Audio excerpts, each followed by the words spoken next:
Les experts sont sur Atlantique, jusqu'à midi.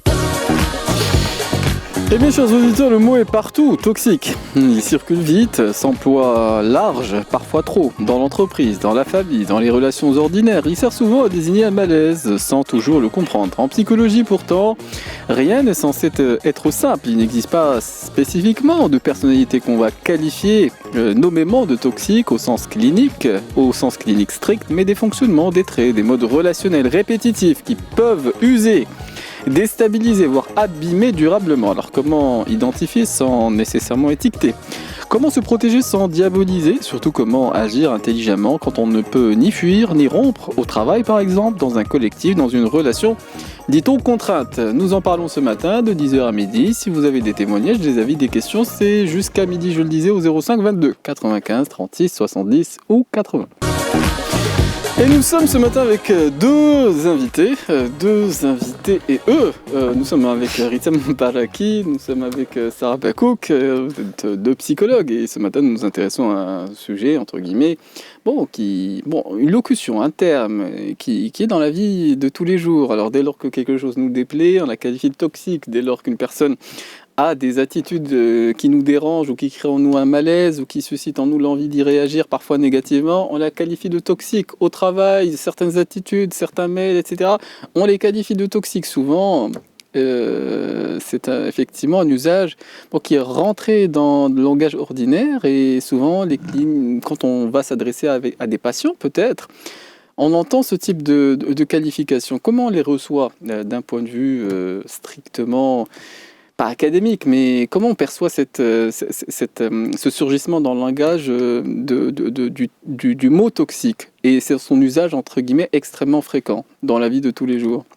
Alors, bonjour déjà, bonjour Sarah, bonjour Badr. Alors, tout d'abord par rapport à ce mot qu'on entend effectivement très souvent, c'est un terme assez fort, oui, qui n'est pas classé finalement dans une catégorie scientifique, il ne fait pas partie des manuels diagnostiques, mais effectivement ça vaut le coup de l'évoquer étant donné qu'il fait partie de notre langage courant.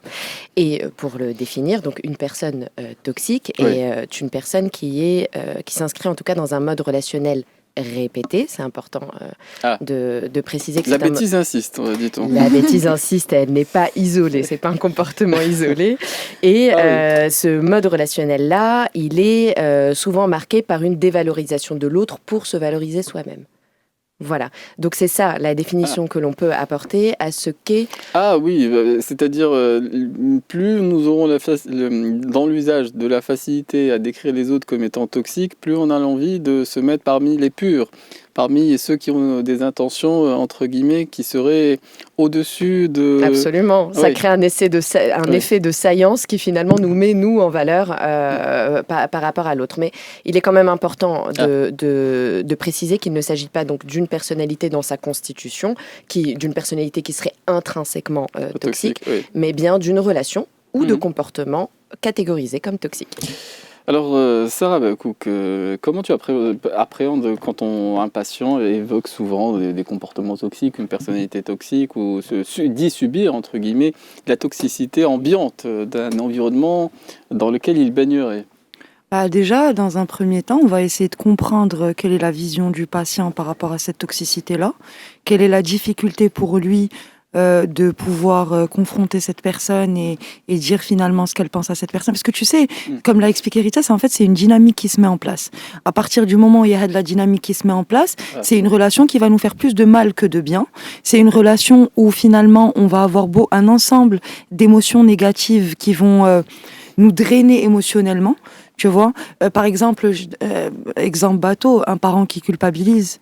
Le chantage émotionnel, big toxicity, le truc qui revient systématiquement. Les parents qui culpabilisent, je connais très peu de parents qui, lorsque leurs enfants leur ramènent de mauvaises notes, vont les féliciter ou leur donner un grand sourire.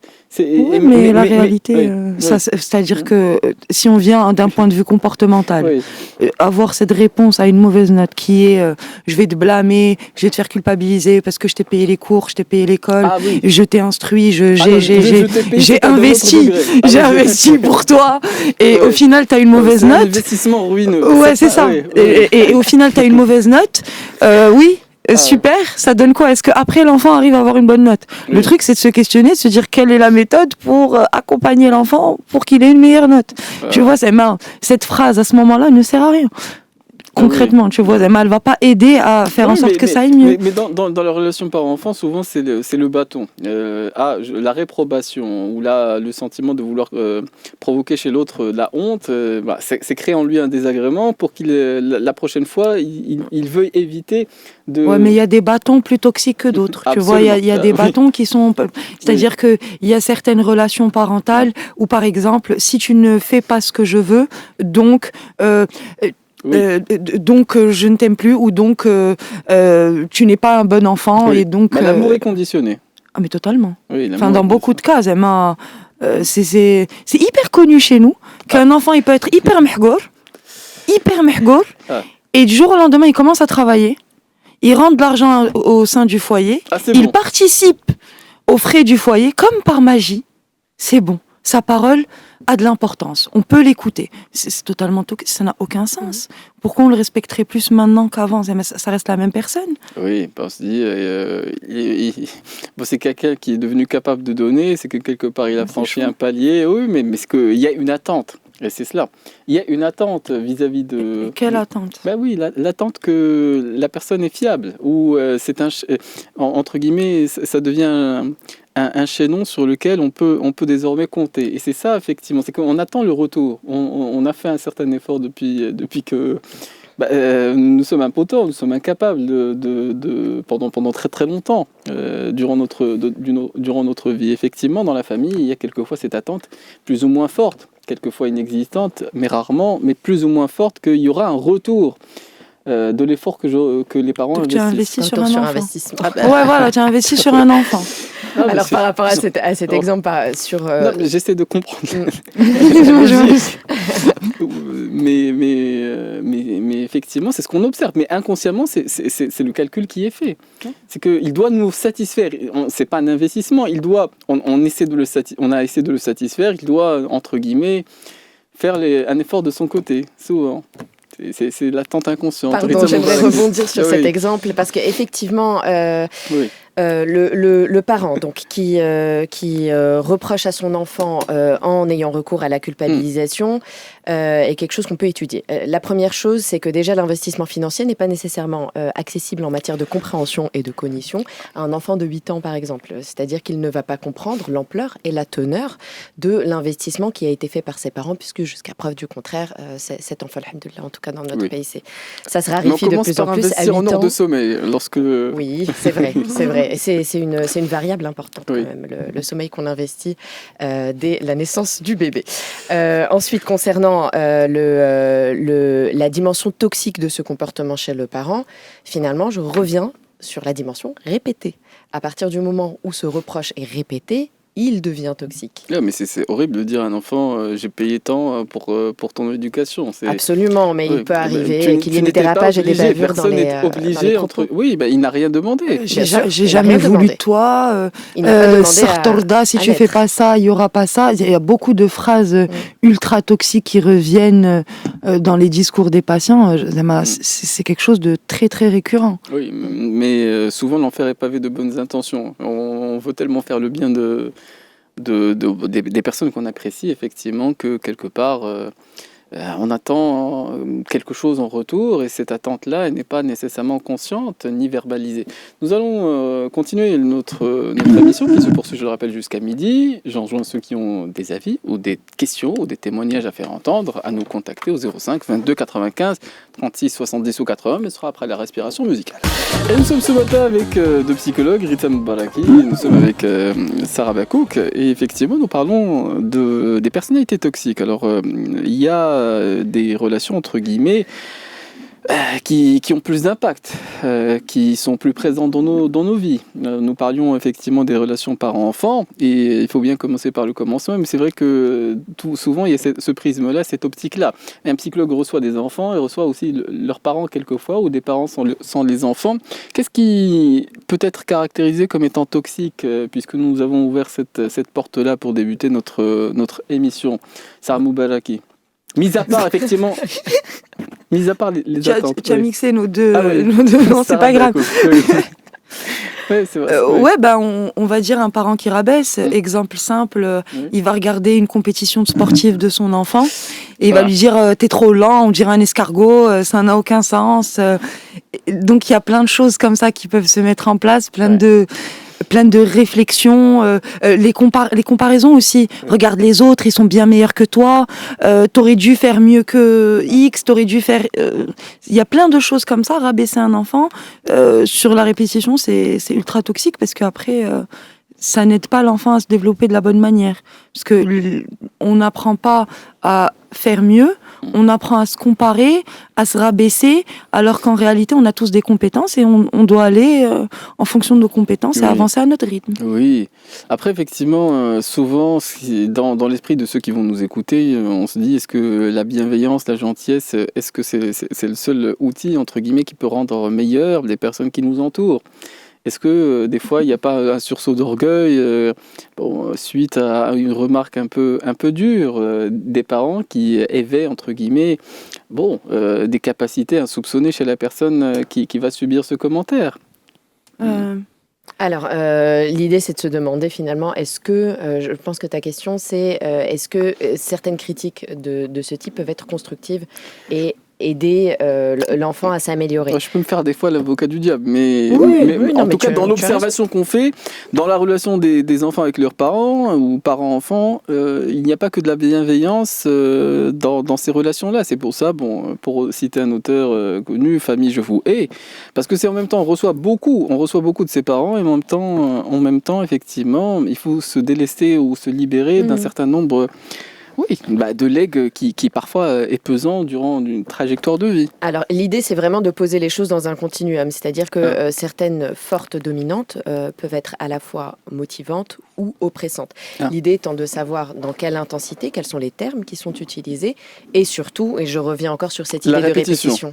À quel niveau est-ce qu'on observe une répétition ? Si ce comportement, ce dérapage éventuel, parce qu'il est tout à fait possible aussi que le parent ait porté certains propos d'une manière impulsive. Je veux dire, on est humain et on a tous des failles. Par moments, on est particulièrement fatigué, particulièrement en colère. Et les mots dépassent parfois la pensée. Donc, à quel degré est-ce que la répétitivité est inscrite et à quel degré est-ce que l'intensité du propos, dans leur teneur, sont portés à l'enfant. C'est vraiment l'importance. Et il y a aussi le truc de je vois pas en quoi dire à quelqu'un t'es trop nul, regarde les autres comment ils sont bons.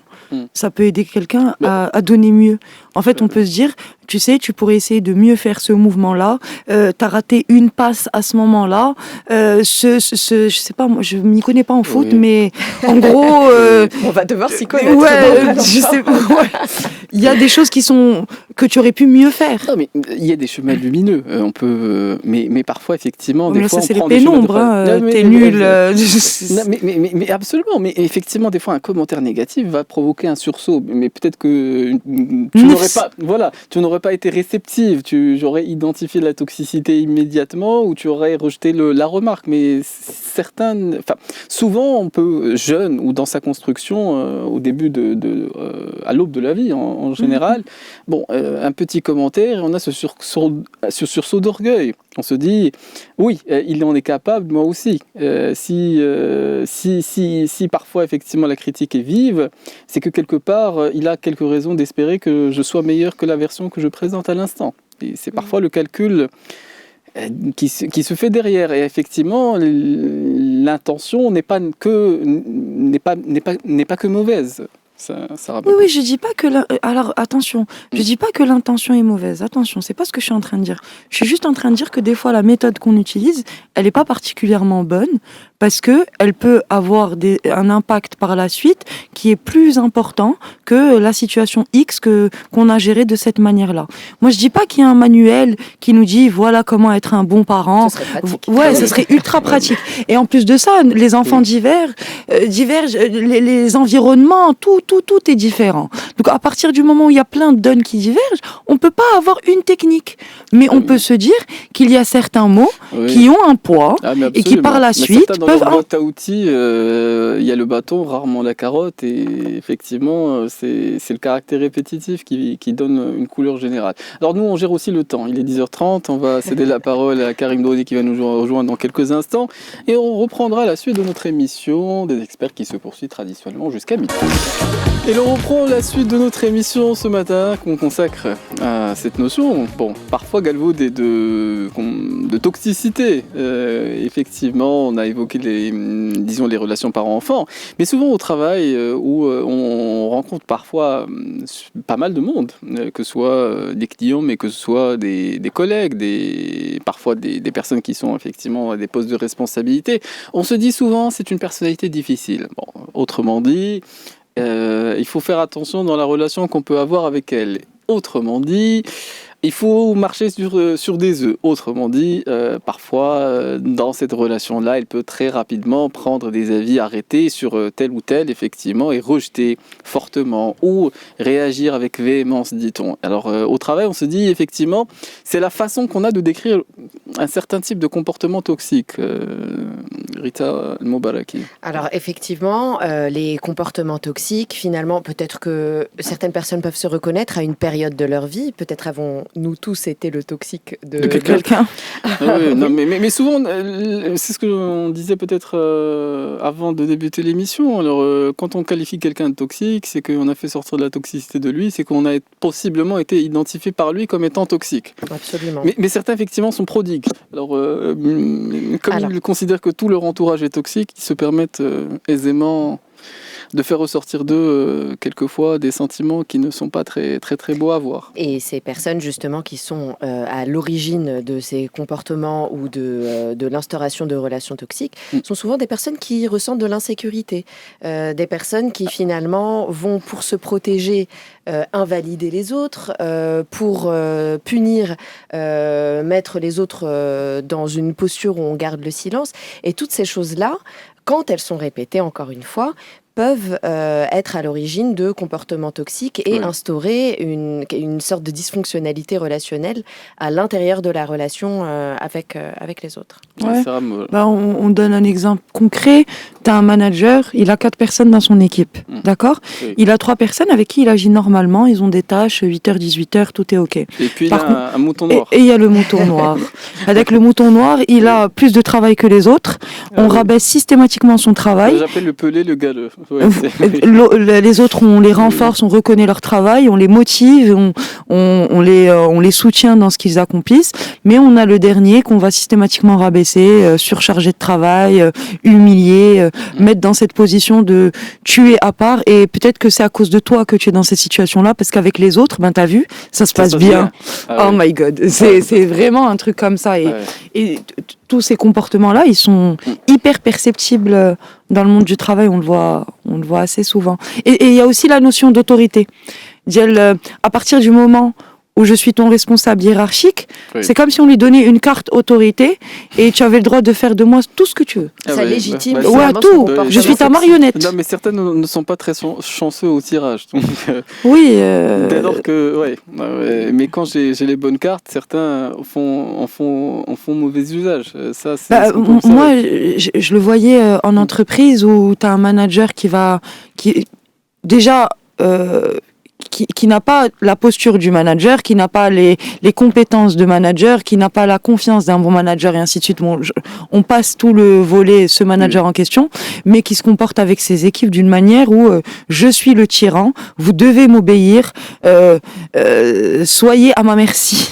C'est exceptionnel. Oui, c'est vraiment exceptionnel. Non, mais c'est souvent ceux qui ont, disons... Le moins les personnes les plus obséquieuses, qui, entre guillemets, sont qui ont dans l'attitude naturellement vis-à-vis de leur hiérarchie des comportements les plus serviles, qui, lorsqu'elles ont un meilleur tirage, vont adopter le type de posture que je viens d'entendre. Ça, c'est l'observation qu'on peut faire dans la vie pratique. C'est intéressant ce que tu viens de dire, parce que effectivement... On se dit les autres ne me donnent pas ce que moi j'ai accepté de donner, de faire sortir de moi, entre guillemets, dans ma relation avec ceux qui sont dans des postures d'autorité. Parce que la personne qui est en posture d'autorité, elle peut effectivement instaurer une relation toxique, mais parlons aussi de la personne qui reçoit tout ça. On va parler de l'employé, si je reprends... Les bons clients. Oui. Il y a des bons clients de la toxicité. Absolument. Et en fait, il y a quelque chose d'un petit peu particulier dans tout ça, et ça a été prouvé scientifiquement d'ailleurs dans des expériences. Je pense à une expérience en particulier, celle de Skinner, où en fait, il faut s'imaginer que donc dans l'expérience, on a mis des animaux auxquels donc on leur donne des récompenses. Il y a un groupe d'animaux à qui on a donné des récompenses qui sont attendues et qui sont régulières, et d'autres à qui on a donné des récompenses irrégulières. Il s'avère que en activant un levier, l'animal donc actionne soit une récompense régulière, soit une récompense irrégulière. Il s'avère que le groupe d'animaux qui avaient des récompenses irrégulières sont ceux qui sont les plus dépendants de la réponse qui va être donnée et qui vont activer le levier le plus possible. On le voit beaucoup dans le scrolling, notamment sur les réseaux sociaux. Parfois, on attend de tomber sur la bonne vidéo. On attend de tomber sur la bonne vidéo, et donc on est beaucoup plus compulsif, on insiste beaucoup plus, on est plus frénétique quand on est face à l'insécurité et à l'irrégularité des réponses positives. Donc on est d'autant plus toxique, entre guillemets, qu'on souhaite se protéger. Mais on est d'autant plus toxique qu'on a mal. Bon, imaginons, j'ai un mal de dos, mal aux adducteurs, ça rend méchant immédiatement, ça rend désagréable. Vous imaginez que pour une simple douleur de dos, ça rend parfois, ça gâte l'humeur. Irritable. Irritable. Je vais juste reprendre sur un point. Il y a la personne qui va être plus sensible à cette toxicité et favoriser finalement la toxicité chez l'autre, mais il y a aussi le système. C'est-à-dire que des fois, on est face à un système qui fonctionne d'une certaine manière, qui est toxique déjà à la racine. Donc du coup, on peut pas avoir cette pensée de se dire je vais arriver, je vais tout changer. C'est pas possible. Et des fois, on rentre dans des univers où cette toxicité est présente, elle va nous impacter, et après on va se dire, est-ce que je prends en considération cette toxicité, ou je me dis juste, l'environnement est tel quel, qu'est-ce qu'il m'apporte, quels sont mes renforts dans cet environnement-là, qu'est-ce qui m'importe le plus, qu'est-ce que je gagne. Au travail, c'est très simple. Ce qui m'apporte quelquefois, c'est le salaire, et l'ambiance est ce qu'elle est, les personnes sont ce qu'elles sont, je ne peux pas les changer. Je vais mener comme je le peux, entre guillemets, ma barque dans les meilleures conditions possibles. Mais effectivement, le reste, je m'en lave les mains. C'est souvent effectivement l'observation que d'aucuns peuvent faire. Ça, on va y venir. Mais sur comment réagir à la toxicité, il y a différentes réactions possibles. Il y en a qui peuvent y réagir par la colère, d'autres par l'indifférence, d'autres par... sont imperturbables. Ils sont sur leur sillon et rien ne va les faire bouger. Mais ça, c'était un chapitre que je souhaitais peut-être qu'on ouvre un peu plus tard dans l'émission à 11h. On va profiter de la respiration musicale et on reprendra la suite, bien entendu, de notre émission. J'en rejoins simplement ceux qui nous écoutent. Si vous souhaitez partager des avis ou des témoignages, toujours au 05 22 95 36 70 ou 80. Et nous reprenons la suite de notre émission. Nous sommes avec Etienne Moubaraki, nous sommes avec Sarah Bakouk. Alors au travail, on parle effectivement des relations défaillantes. Alors pour éviter la locution de relations toxiques, il s'agit souvent de gérer. Les relations plus intimes, plus proches sont sensiblement différentes parce qu'il y a ce degré de proximité qui fait qu'il est plus difficile d'enjamber, voire d'être dans l'indifférence par rapport à certains types de comportements qu'on peut observer autour de soi. Alors au travail, c'est souvent perçu comme étant une relation quelquefois contrainte. On ne décide pas des managers qu'on a, ni même des équipes avec lesquelles on va travailler. Etienne Moubaraki. Et pourtant, il s'agit de s'intéresser à la façon la meilleure de gérer quelquefois des comportements qu'on va estimer négativement ou qu'on va estimer ou qu'on va qualifier parfois un peu facilement de toxique. Alors je rebondis là-dessus par rapport à la manière dont on va qualifier les comportements. Il y a des questions à se poser de soi à soi-même.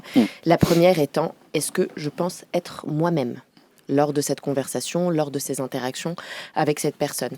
Est-ce que je peux dire non sans peur d'une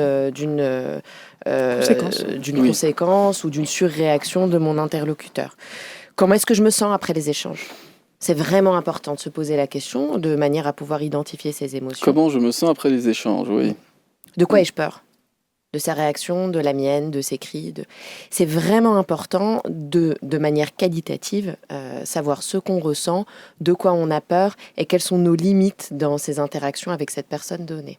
Ouais. Les limites des interactions au travail, c'est le bonjour cordial, le plus neutre possible, qui travestit parfois une animosité qui est latente dans les relations avec ses collègues. Mais sur la façon effectivement peut-être de réagir ou de gérer des aspects qu'on va juger comme étant défaillants, c'est vrai que ce sont des questions à se poser. Oui, il y a tout part d'une question à se poser. Donc, moi, dans mon cas, c'est tout part du pourquoi. Pourquoi ces comportements se sont installés ? Quand est-ce qu'ils se sont installés ? Qu'est-ce qui a été mis en place ? Maintenant, il y a plusieurs cas de figure. Je vais te donner des cas de figure, comme ça on essaie de visualiser un peu. Tu as un père de famille qui a 3 enfants, qui a son taf. Ça fait 15 ans qu'il est dans la même entreprise. Il a un nouveau manager qui vient de débarquer. Il a galéré pendant ces 10-15 ans à essayer d'évoluer ou d'accéder à d'autres postes. Donc, il est bloqué dans ce poste-là. Il a un manager toxique. Il peut pas quitter son poste. Il a sa femme qui est au foyer et il a 3 enfants à charge. Donc, la réalité, c'est que est-ce que je vais comprendre que mon environnement a changé et m'adapter face à ce nouvel environnement sans prendre en considération que c'est en lien avec moi, sans le prendre personnellement et juste comprendre que, malchance, je suis tombée sur un manager fou. Voilà.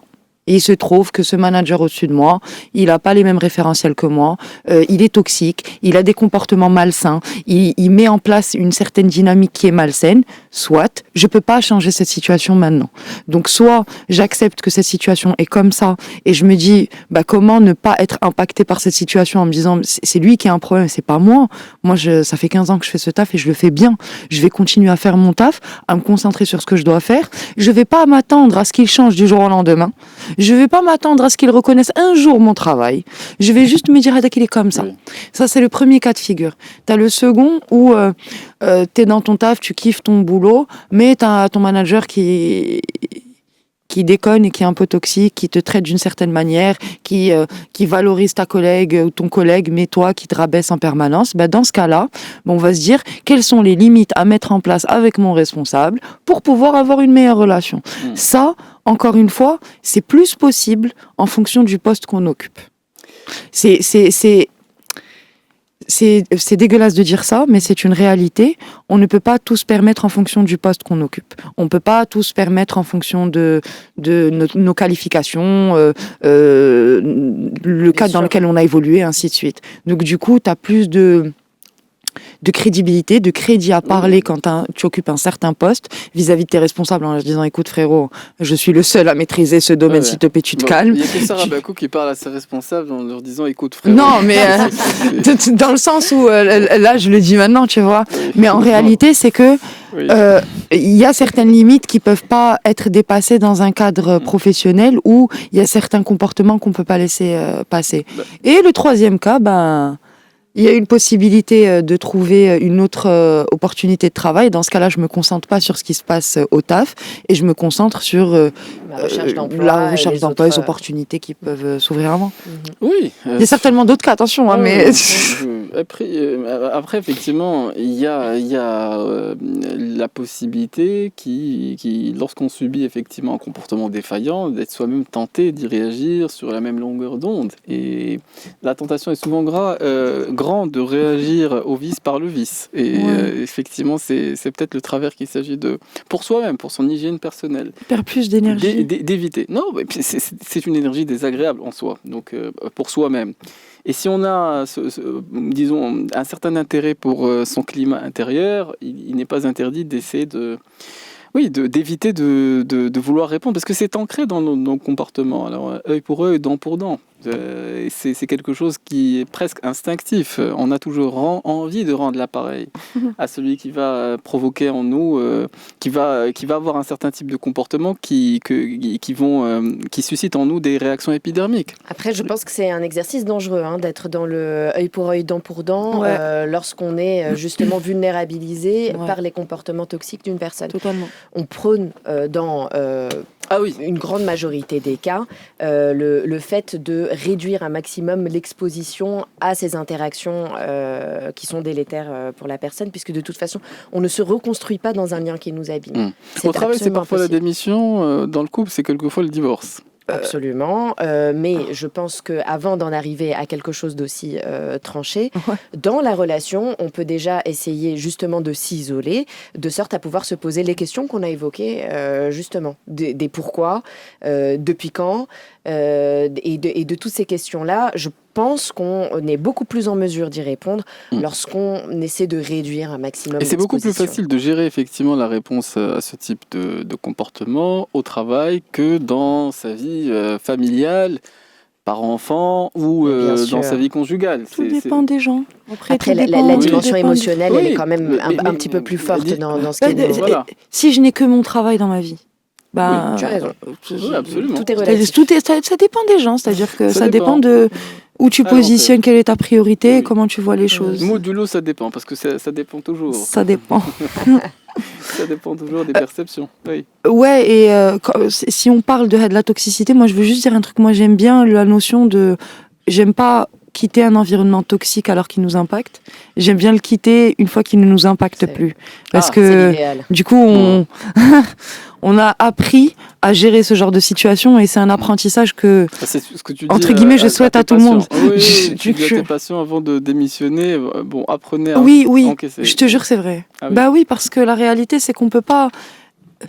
Toute notre vie, Non, mais on sera je suis confronté. fondamentalement d'accord avec cette Toute notre vie, on sera proposition pour une confronté raison à très simple, ça. c'est que le malheur qui arrive, c'est une chance. C'est une Oui, chance oui, pour celui voilà. qui le subit. Et on Totalement. ne le perçoit pas nécessairement À ce moment, à l'instant, on le T. subit, mais c'est une chance parce que c'est une chance de pouvoir triompher d'une difficulté qu'on peut rencontrer dans On apprend. l'existence. Bah oui, absolument. On apprend et c'est magnifique d'apprendre. Et on n'est jamais à l'abri d'être de nouveau exposé à une difficulté Bien similaire. évidemment.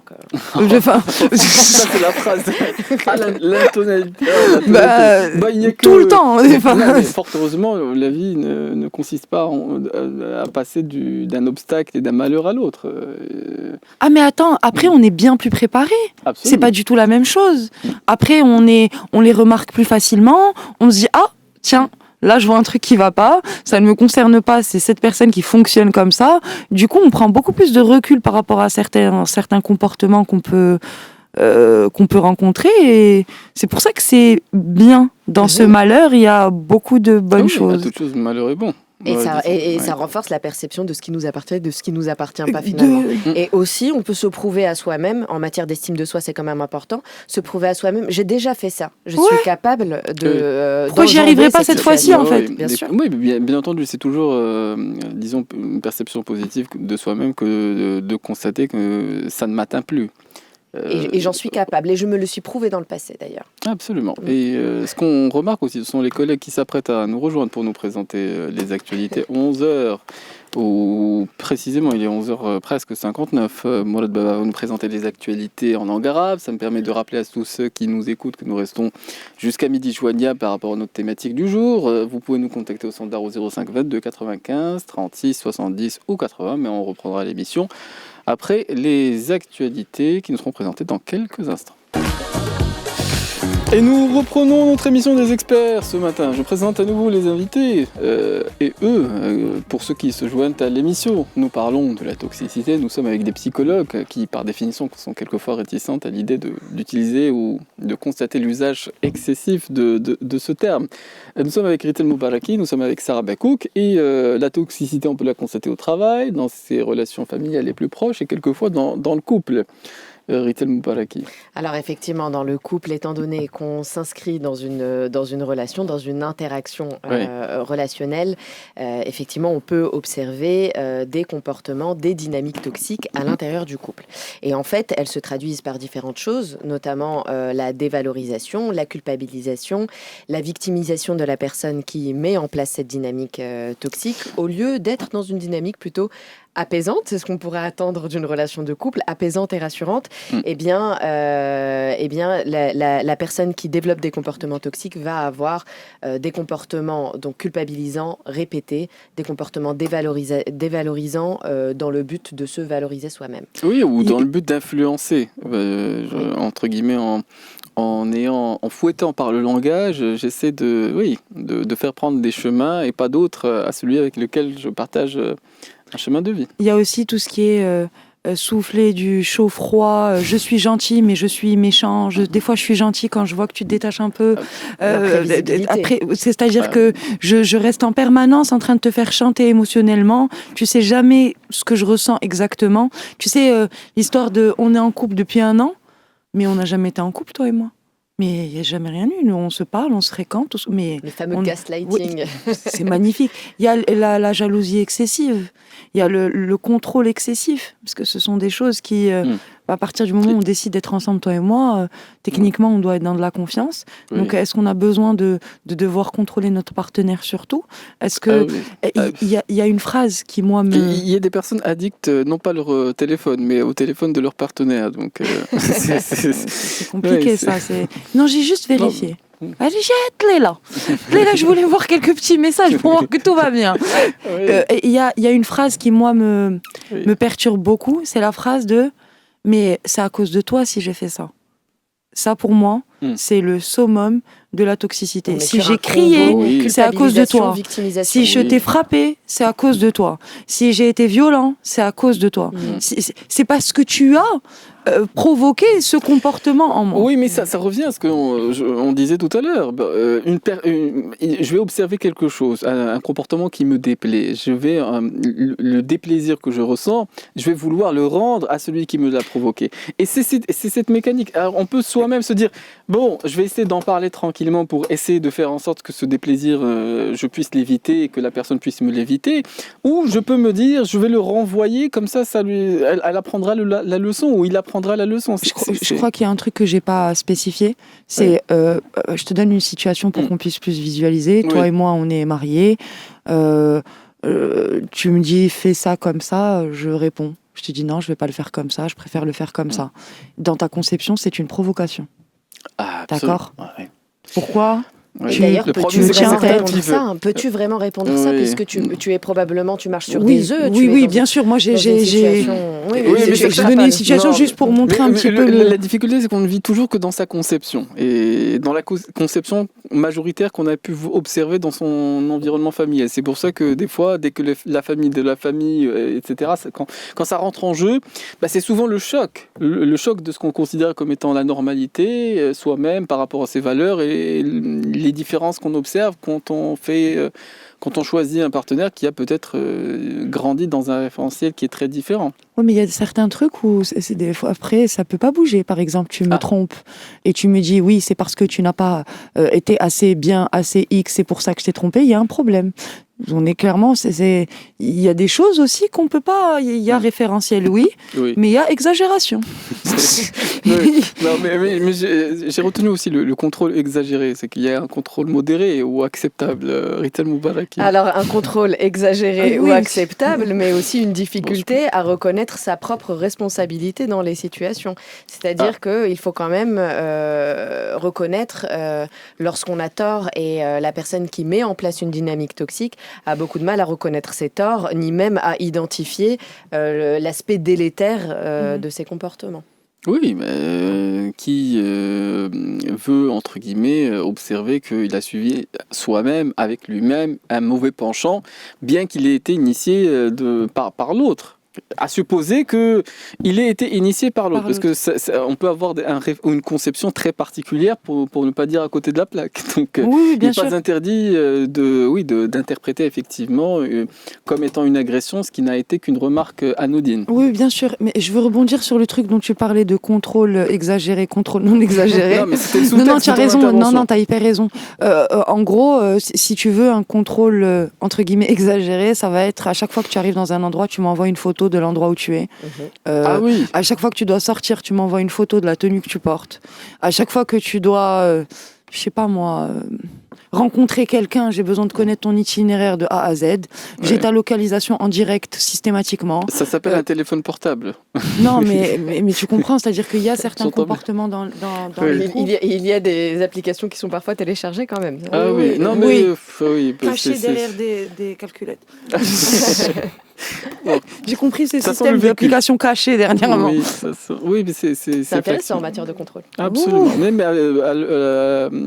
aujourd'hui, effectivement, les moyens de contrôle sont infiniment plus sophistiqués et performants qu'auparavant. Alors des personnes, j'ai pu dans les discussions avec les uns et les autres, il y en a qui mettent une puce pour suivre la personne avec laquelle ils vivent. Ouais.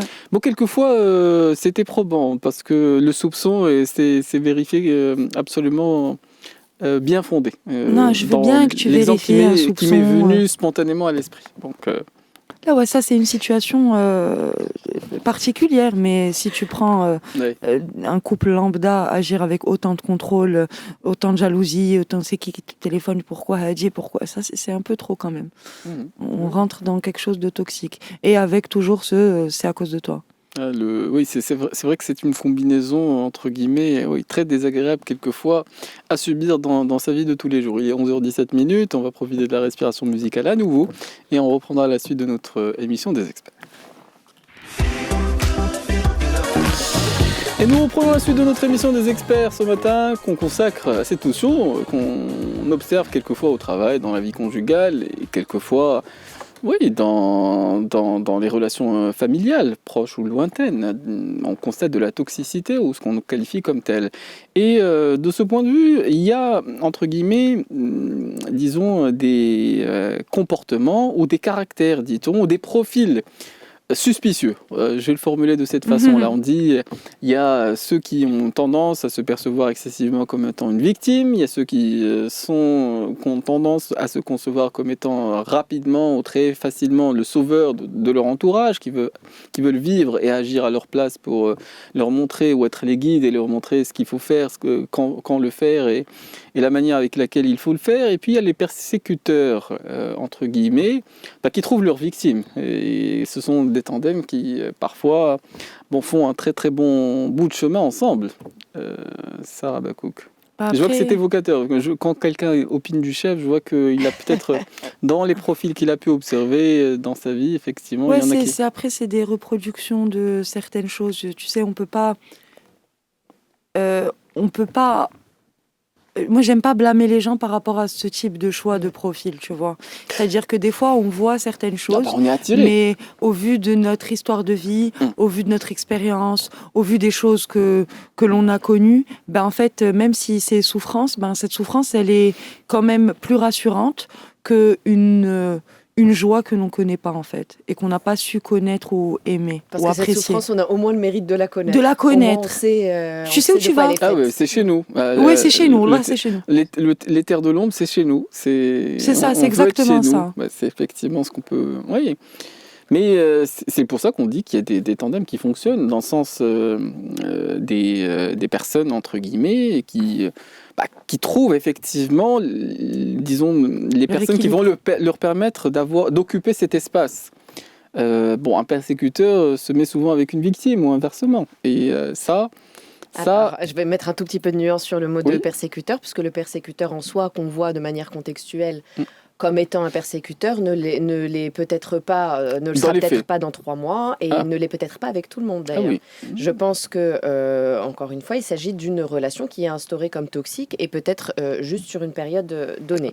Cette personne-là, si on veut essayer de la déconstruire, elle est quand même en prise avec des schémas dysfonctionnels en matière de relation. C'est une personne qui a souvent de l'insécurité et qui, de manière parfois épisodique, peut exercer des relations toxiques. Il n'est pas interdit de se délester de certains rôles qu'on a pu adopter dans sa vie. Si on fait l'inventaire de tous les rôles qu'on a pu avoir, moi je ne sais pas, on va très rapidement se rendre compte que aujourd'hui, le rôle qu'on adopte dans sa vie est peut-être très sensiblement très différent de ce qu'on a pu adopter comme attitude ou comme rôle précédemment. Donc, Et je nous mets tous les choses ne défi, sont pas figées, fort heureusement. Et je nous mets au défi de réfléchir à des moments compliqués dans notre vie. A-t-on toujours été distant d'une éventuelle toxicité dans nos relations ?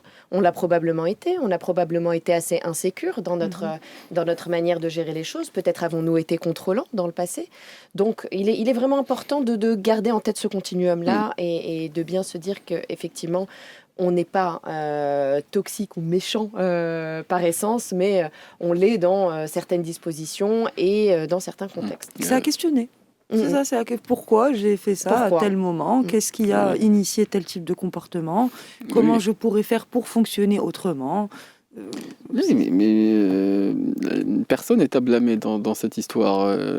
On ne blâme pas, entre guillemets, la vie. On est des manifestations de la vie de façon générale. Donc ce qu'on peut observer, c'est on ne peut pas être en refus par rapport à ce qu'on observe. On peut simplement essayer de faire au mieux. C'est-à-dire essayer de se délaisser des rôles qu'on n'a plus envie d'avoir en fonction peut-être de critères qui eux-mêmes ont pu évoluer. Mais ce qu'on peut observer, c'est qu'on essaie toujours de bien faire et de se délester de ce qui, entre guillemets, peut produire plus de souffrance, ou si on fait le bilan ou l'inventaire de ce qui nous rapporte ou ce qui nous apporte plus de mal que de bien. Et ça, c'est peut-être un chemin, mais effectivement, c'est parfois un chemin qui est entrepris en thérapie. Quand, effectivement, les personnes sont à bout, qu'elles se rendent compte qu'elles sont tiraillées.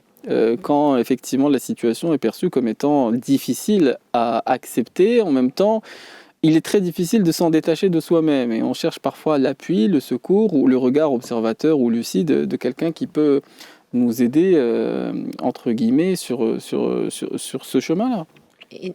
Et nous aider à reconnaître notre responsabilité. Je pense que c'est vraiment le mot d'ordre à ce niveau-là. Parfois, nous avons besoin d'aide pour reconnaître notre responsabilité, pour identifier quels sont les comportements dévalorisants ou délétères qu'on a eus à l'égard des personnes avec qui on a travaillé ou avec les personnes qu'on aime.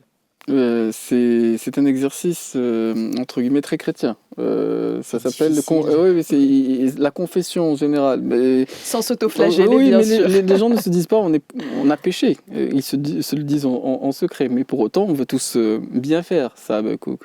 Oui, on veut tous bien faire et des fois on réalise pas qu'on a certains comportements. Des fois on a des petits éclairs de génie, on se dit peut-être que là j'ai un petit peu déconné, mais en réalité, des fois les gens ils s'en rendent pas compte. Ils sont juste dans leur comportement, c'est ce qu'ils ont vécu, c'est ce qu'ils ont connu avec leurs parents peut-être, ou avec des proches, ou avec des membres de leur famille, l'environnement dans lequel ils ont évolué. Et par la suite, ils imitent les comportements qu'ils ont vus auparavant et ils les questionnent même plus. Ils savent que ça leur a fait du mal à un certain moment, mais ils se rendent pas compte de l'ampleur. Ils se rendent pas compte de l'ampleur de la répétition de l'imitation de leur comportement. Ils se rendent même pas compte qu'ils font la même chose. Et pour le cas de la personne qui vit avec une personne toxique, par exemple, ça sera aussi un gros travail d'essayer de voir les choses qu'on considère comme toxiques, quels sont les comportements mauvais comportements ou problématiques, si vous voulez, qui nous ont fait du mal. Pourquoi on a accepté certaines situations? Qu'est-ce qui nous a fait peur? Est-ce que cette peur de rester seule, en fait, elle dépasse cette souffrance que je vais vivre avec mon partenaire?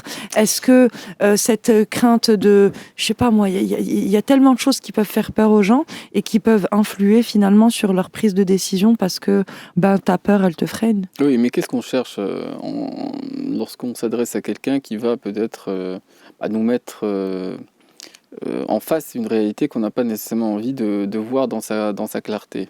Alors, ce qu'on cherche, c'est surtout le symptôme. On va en revenir à la psychothérapie parce que je pense que ça va être compliqué pour nous d'éviter le sujet pour ce qui est de la reconnaissance de nos torts. Effectivement, il est très très compliqué pour une personne de se dire voilà où mon comportement a été toxique. En revanche, en arrivant devant un praticien et en exposant la crise qu'il vit, soit au travail, soit avec son enfant, soit avec son conjoint, eh bien le thérapeute permet d'avoir une vision un petit peu plus objective, puisqu'il prend, ne serait-ce qu'en prenant la version d'un seul des interlocuteurs, il arrivera à savoir à quel moment tel ou tel comportement a péché et à quel moment tel ou tel comportement a été délétère, a été toxique. À ce moment-là, des exercices peuvent être mis en place et d'ailleurs, pour beaucoup d'entre nous, on va avoir tendance à proposer éventuellement des thérapies de couple ou des thérapies systémiques pour pouvoir aider les gens à déconstruire. Certains, même en avançant dans la vie, se doivent de faire des exercices. On va s'y intéresser, on va y revenir après les actualités. Ils nous sont présentés à 11h30 par Karim Droné. Et j'en toujours dans notre émission ceux qui veulent prendre la parole ou partager des avis toujours au 05 22 95 36 70 ou 80. Et nous reprenons notre émission des experts ce matin. Alors, on était aux travaux pratiques, aux exercices qu'il s'agissait de faire, de sorte peut-être à mieux percevoir ou à mieux réagir à ce qu'on va identifier comme étant des comportements ou défaillants ou toxiques. Rita Moubalaki. Alors, la toute première chose, c'est d'identifier les émotions, ce qu'on ressent. C'est vraiment la première chose qu'il est important de faire. Ensuite, de se demander dans quelle mesure est-ce que je me sens insécure en disant non. À partir du moment où on se rend compte qu'on a du mal à faire face, à dire non, à exposer son propre point de vue, eh bien, on peut estimer qu'on est dans une relation qui est pathogène, finalement, dans une relation qui est... mais ça, c'est un indice infaillible. Si on se sent incapable de dire non, ça, c'est vraiment un indice infaillible. On est dépourvu de sa liberté. Quelque part, la personne, n'importe quoi peut la déstabiliser, la gêner et nous réagir négativement et ça va susciter en soi la gêne ou le malaise. Et un sentiment croissant d'insécurité. Oui, absolument. Et ça vient de... Il y a deux points. Oui. Il y a dans un premier temps une personne qui est face à une personne toxique où t'as ton autorité, il te menace tous les jours de t'enlever ton job. Oui, tu as une incapacité à dire non. Ok. Oui. Il y a le deuxième point où ton manager est compréhensif, il discute avec toi, tout ça, tout est très bien, mais tu as quand même une difficulté à dire non. Là, c'est plus un problème d'affirmation de soi. C'est pas notre responsable qui va initier telle chose en nous. Et de difficultés qui sont contextuelles, et tu l'avais évoqué tout à l'heure, c'est-à-dire qu'on n'est effectivement pas tous dans la même posture. Quand on est en posture de salarié, quand on a des responsabilités à la maison, effectivement, on ne peut pas essentialiser comme ça, parce que ça va vraiment dépendre. Il y a beaucoup de choses à prendre en compte. Mais il y a des questions à se poser quand on sent l'incapacité juste à dire notre gêne, notre dérangement, à dire non à ce qui nous déplaît, à l'exprimer, pas à le jeter à la figure, à l'exprimer simplement. Mais ça, par exemple, si on prend une personne qui a une difficulté à dire non dans plusieurs situations, c'est pas la même chose qu'une personne qui n'arrive pas à dire non dans une situation X. Oui, c'est vrai qu'il y a des personnes qui spontanément disent oui à toute chose et après, effectivement, ils se disent je suis embarqué dans... Mais qu'est-ce que je fais dans cette galère ?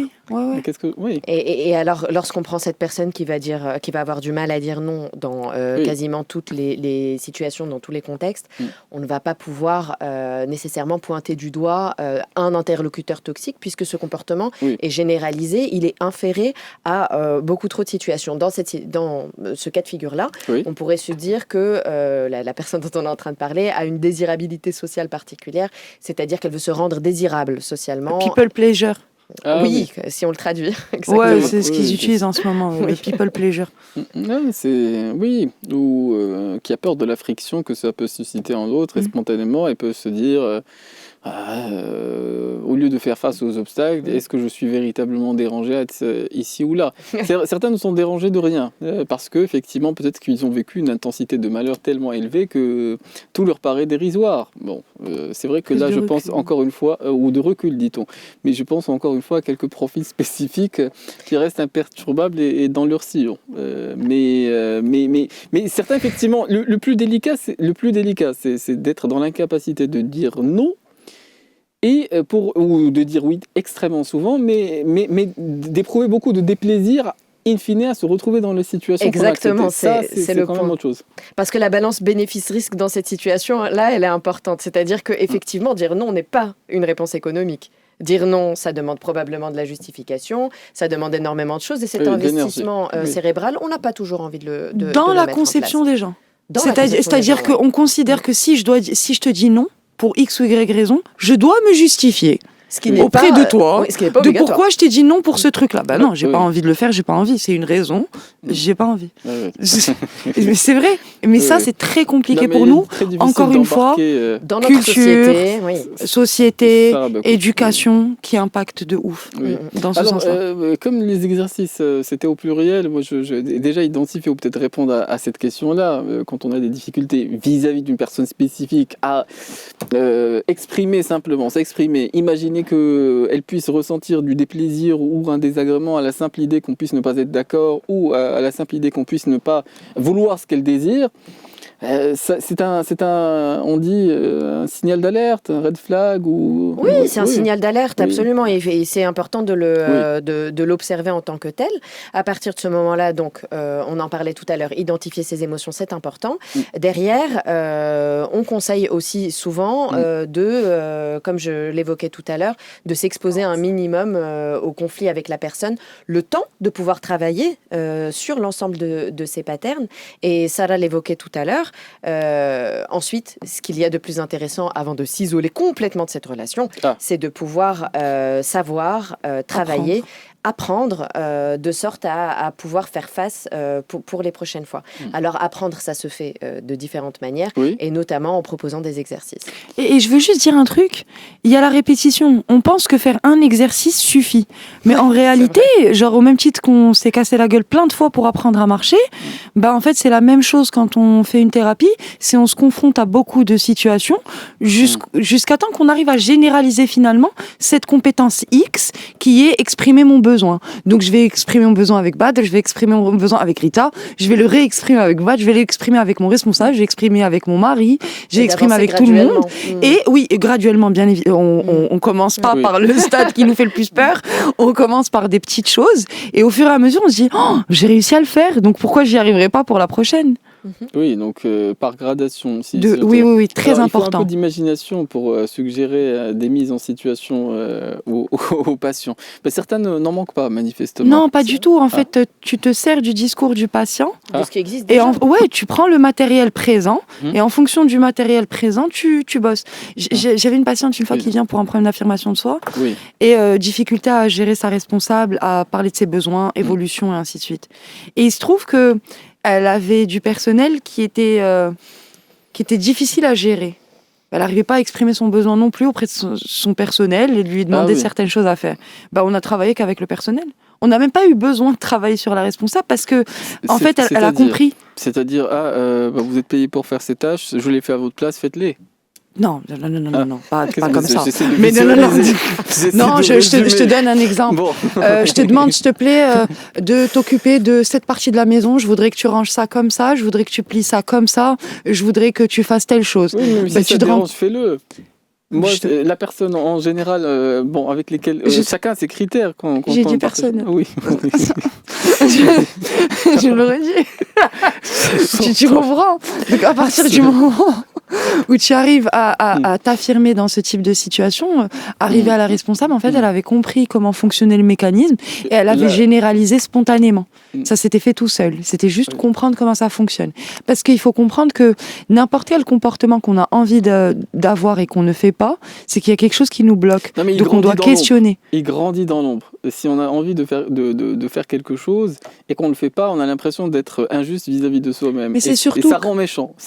C'est surtout d'essayer de... Oui, on a l'affirmation de soi agressive, mais c'est surtout essayer de comprendre pourquoi. Pourquoi je n'arrive pas à faire ça? Pourquoi je n'arrive pas à confronter telle personne? Qu'est-ce qui est un frein pour moi aujourd'hui? Et c'est comme ça que tu avances. 11h47, on a bien avancé sur notre temps. On va se retrouver pour les derniers instants de notre émission. Ce sera simplement après la respiration musicale.